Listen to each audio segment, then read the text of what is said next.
Part 2 India relief features the హిమాలయాస్ని 3 భాగాలుగా విభజించారు.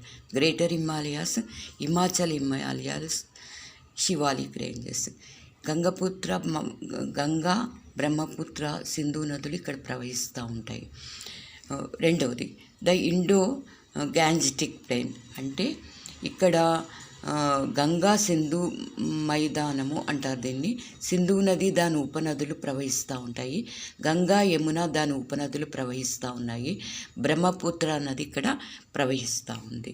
మూడోది ద పెనిన్సులర్ ప్లాటో, అంటే the Indian plateau is also called known as the peninsular plateau. అంటే మన ఇండియా పీఠభూమి, 3 పక్కల నీళ్లు ఉండి ఒకవైపే భూమి ఉండే ప్రాంతాన్ని పీఠభూమి అంటారు.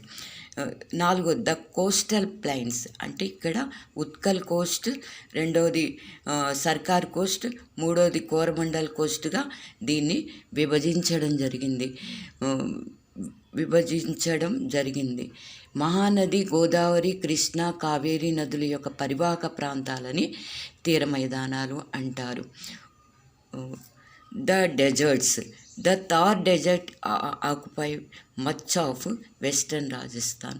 ఈ థార్ డెజర్ట్ అనేది రాజస్థాన్లో ఎక్కువగా ఆక్యుపై అయి ఉంది. ఇక్కడ లుని నది ప్రవహిస్తూ ఉన్నది. ఇక్కడ తక్కువ వర్షపాతం ఉంటుంది.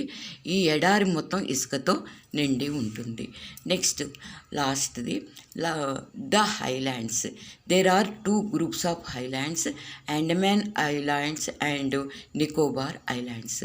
అంటే రెండిటిగా విభజించడం జరిగింది, అండమాన్ అండ్ నికోబార్ ఐలాండ్స్. 4 పక్కల నీళ్లు ఉండి మధ్యలో ఉన్న భూభాగాన్ని దీవులు అంటారు, ఐలాండ్స్ అంటారు. Okay, right.